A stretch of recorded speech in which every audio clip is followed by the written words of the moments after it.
Hello and welcome back to my channel. My name is Bridget, a UK registered nurse. If you're a returning subscriber, thank you so much. If you are new to this channel, please subscribe, okay, and share with your friends and your colleagues. So not long ago I shared a video for teachers, and then there were questions coming up. I shared a follow-up video. Yes, so UK is making it easy for professional teachers who meet the listed qualifications to be able to apply to the Teaching Regulation Agency in UK and get qualified teaching status and apply for job, get visa sponsorship and apply for visas, arrive to UK, and even with their families. So yeah, I have that video. If you haven't watched it, kindly watch it. I'll put a link in the description box. Today I'll be talking about how to write your CV to captivate your employers, to get their attention. So CV is basically someone's course of life. So a CV is important because in this CV, you are going to tell your employer what you've gained in life throughout your years and then what you can offer them. So you see, the employer is not going to see you before they get your application. Your application will definitely go in before your employer sees you. So the first thing your employer sees is your CV. That's what is going to create the first impression, and you know, first impression counts. So your CV should be able to captivate, it should be able to impress, it should be able to get your employer glued to your CV to try to find out more about you. So now, how do we develop the best CV for it to reflect us in our absence? And then aside that, what are the things to include? How are we going to go about the format, the arrangements? So today we will talk about all that, and then some tips to include or to avoid. And then we are also going to draft a sample. So kindly stay tuned.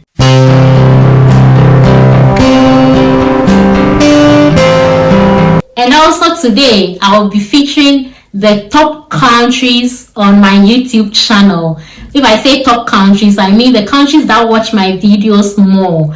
I'll be featuring you in this video. I'll be using these countries in my examples. So if you see your country, please give me a hi. And if you've been watching and you don't see your country, let me know where you're watching from so that I can address you as well next time in another video. These are some general tips I have to give you about your CV.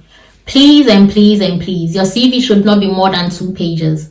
Even 2 pages is for those with more work experience. If you have more work experience, your CV should not be more than 2 pages. And then if you have less work experience, try as much as possible to fix your CV at 1 page. Also, make sure you use the appropriate font style and size.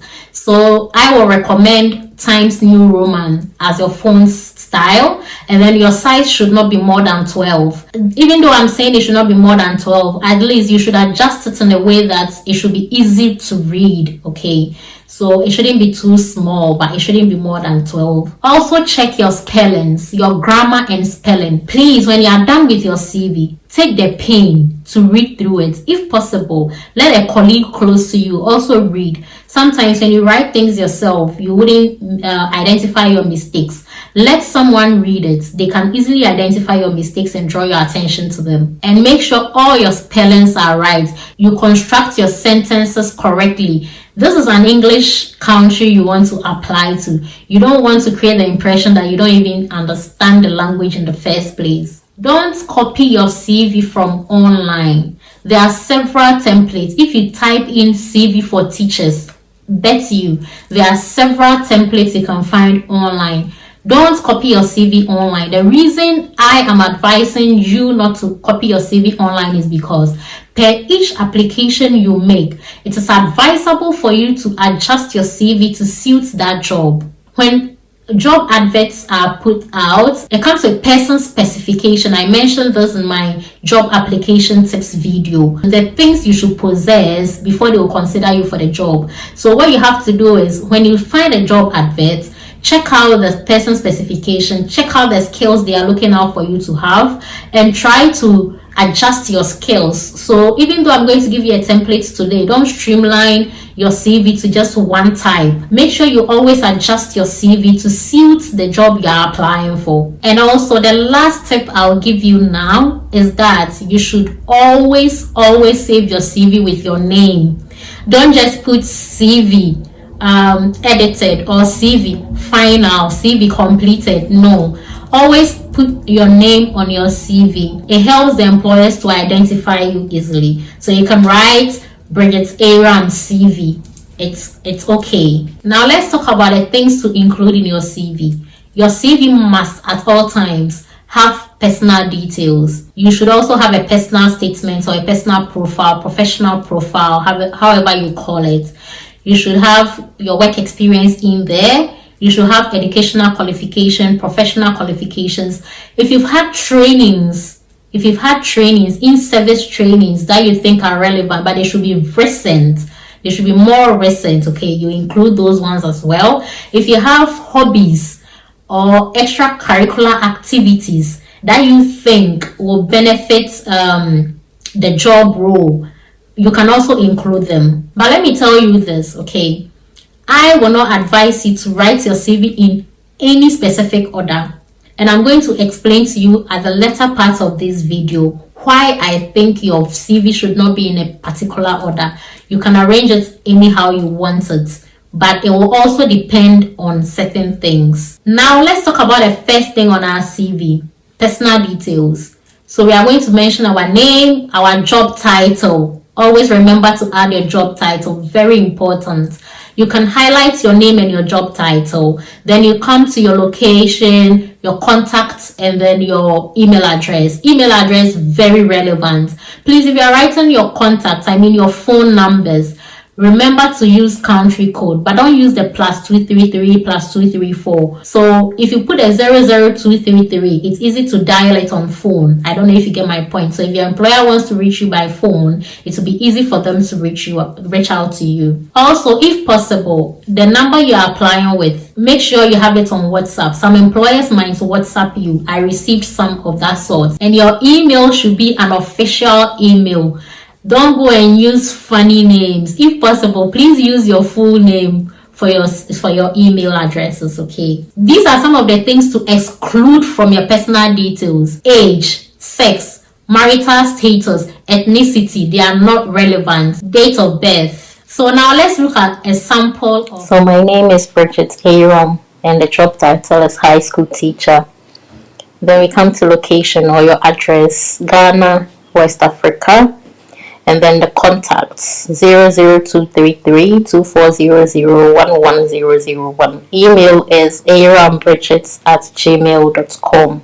Keep it official, okay? Now the very important aspect, professional or personal profile. Please, this part is very important because it tells a lot about you. Please pay attention to it. I'll give you a sample, but I'll actually appreciate it if you will listen to the tips and understand it very well so that you can develop your own, which is very good and an outstanding one. The first thing I'll say is your personal profile should be clear and concise. When I say clear, when one reads it, they should be able to understand it easily. It should be concise in the sense that it shouldn't be lengthy. It should be very cute, like short, but it should carry information. You have to limit CV cliches at this point. I'm an excellent communicator. I am a team player, blah, blah. Everyone is a team player. Everyone is excellent in communication. So please limit the CV cliches. And this is where you actually sell yourself proper. The CV is selling you all right, but this particular aspect sells you out. And as I mentioned, target the job. So if you see a job advert and you identify the skills they expect, try to incorporate some of those skills in your CV, in your personal profile, and in your core skills aspects. Try to incorporate some of them there so that some employers actually search for CVs using keywords. So they may type in keywords with their skills that they posted online, and if you have it in your CV is likely to pop up for them to look for it and read through it. These are the things you should include in your personal profile. You should have your qualification. You should have your years of experience in there. You should also have the subjects you have knowledge in, or the subjects you teach. You should have it in there as well. And then the age group you've taught, or the age group you are teaching. And if possible, out of class responsibilities or extracurricular activities. So this is an example of a personal profile. Extremely an example. Please don't copy this. If everyone is copying this, plagiarism, nobody's CV is going to go anywhere. Please develop your own personal profile from the information I've given you. So let's write our personal or professional profile. Write one, don't use both of them. You can either write personal profile or you can write professional profile. Just choose one of it. It's enough. So let's go on. A qualified, energetic and experienced high school teacher with 10 years proven track record of teaching mathematics to students with varied abilities by adapting to flexible and approved modes of lesson deliveries. Then successfully implemented classroom management techniques while maintaining excellent student-teacher relationships. So, with a postgraduate diploma in education and a bachelor's degree in statistics. So over here we've considered our years of experience. Our qualifications have also been mentioned here, alright, together with other teaching staff. So indirectly we've talked about teamwork here also. Have driven students through their West African Senior Secondary Certificate examinations into brackets WASSCE successfully. So you see over here we've addressed the fact that we're actually good at what we do. Our students pass their exams with success. Alright. Then we move on to our core skills or core competences. So over here you're going to tell the employer the things you are very good at doing. Okay, so for nurses we talked about examples like cannulation and drug administration, all those other bits. Don't talk about communication and things. You know, cannulation is specific to the job. Drug administration is specific to the job. If you say communication, for example, teachers are also good communicators. In fact, teachers communicate more than we nurses do. Okay, so if everyone is talking about communication, then we are not saying much. It should be specific to your job role. These are some of the examples I came up with. So these are my core skills or my core competences. Digital literacy and proficiency in handling computer-aided tools. Effective time management, course or curriculum development, creativity in lesson planning and delivery, effective classroom management. So you see, these things are actually specific to teaching. You understand? Student leadership and conflict management, fluent in spoken English and command over comprehension. So I'm trying to tell the employers that I'll be able to communicate fluently with the students. Communication, assessment and feedback, easily adapt to methods to suit students' needs.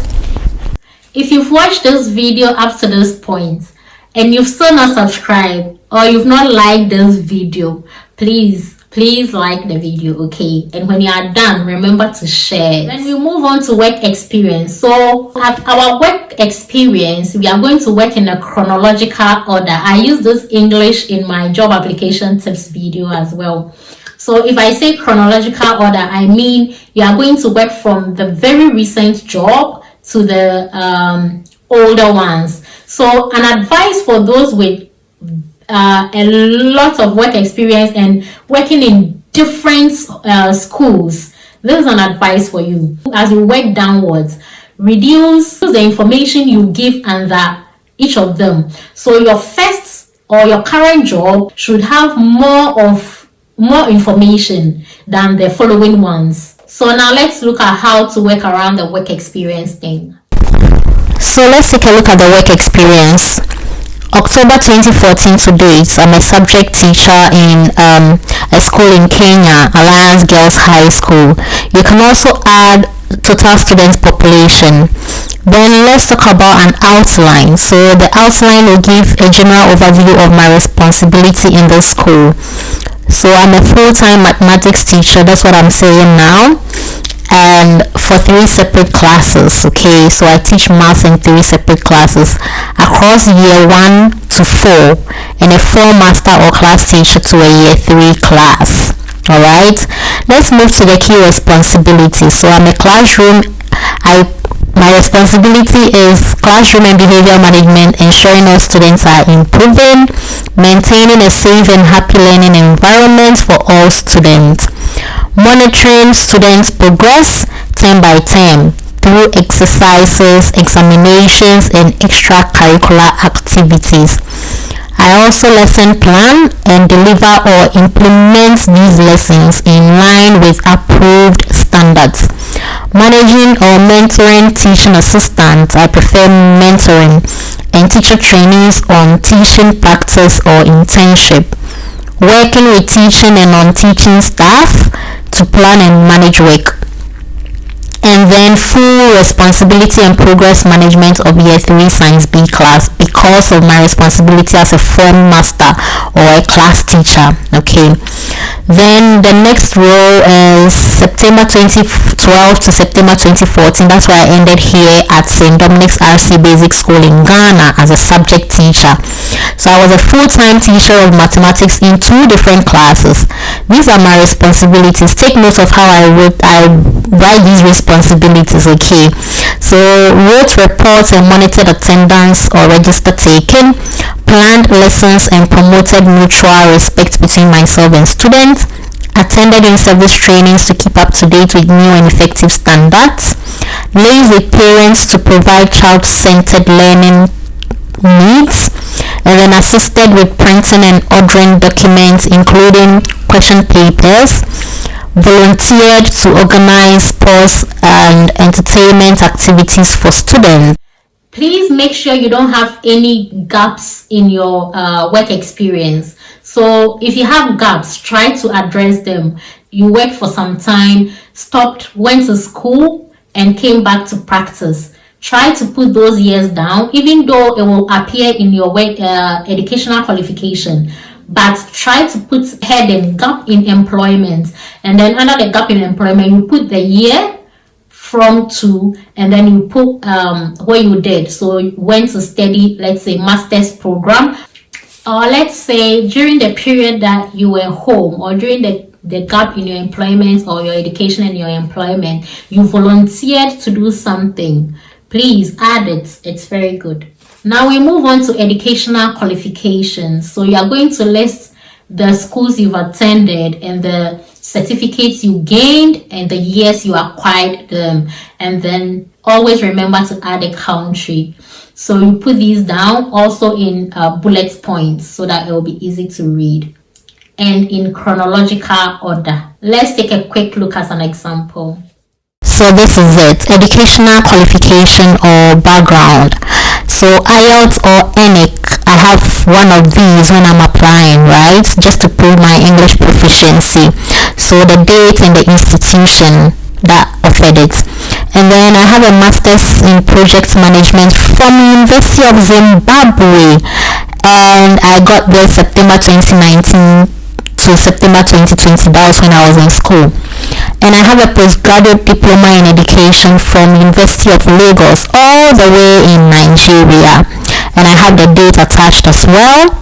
And I have a Bachelor of Science degree in statistics from Valley View University, that's in Ghana, also date attached. Please, the date can be the date you completed as well. You don't have to give the full length. And I have my high school certificate from South Africa, Hyde Park High School. Alright. Then we come to professional qualification. So professional qualification is the line basically the licenses. Finally, February is here. You've applied for your QTS, you've gained your QTS. So you put your QTS in there, and it's going to be your most recent. So you put your QTS in there, and then you put your country's license underneath. It's that simple. So for the professional qualification, we don't have much to write. I'm going to talk about the QTS, assuming I've gained my QTS. It's been February already. So qualified teacher status, then where I gained the TRA UK, Teaching Regulation Agency UK, and then the registration number. Same thing for my qualification in my home country. Please don't write it if you don't have it, okay? Don't write it if you don't have it. No light on the CV. Okay, so now we are almost done. Now the last thing on our CV is the referees or the references. We are going to provide details of 2 people to put in words for us, okay? So the name of the person, the institution or their school they are working in, the job title of the referee, their contacts, including the country code and the email address. You do the same thing for the second person, but please make sure the first person is someone you are currently working with, all right? Now, the reason why I think you don't need to work in a particular order, this is it. You are trained outside, or you are trained overseas outside of UK. You have your qualifications and everything from outside UK. Now you've got the UK qualification. So if I were you, I will bring the professional qualification. I put it last, yes, but if I were you, I'll bring the professional qualification either after the personal profile or even on top of the personal profile. That way, once the employer sees QTS, they will be tempted to have a closer look at your application and then understand that, oh, this person has actually gained a UK qualified teacher status. My point is, this is completely new thing, okay? Most employers might not even be familiar with it. We don't know yet. So it is up to you to draw their attention to it. So at the end of the day, this is how our CV will look. I'm just showing you the template I chose. I chose a very simple template. You can choose any template of your choice, but be careful. Don't make it too colorful. Don't add pictures. They are not necessary. And the simpler, the better. Okay. So thank you so much for watching this video. Please subscribe, share, and like this video. If you've already subscribed, don't subscribe again, because if you hit that button, it will unsubscribe you. Thank you so much.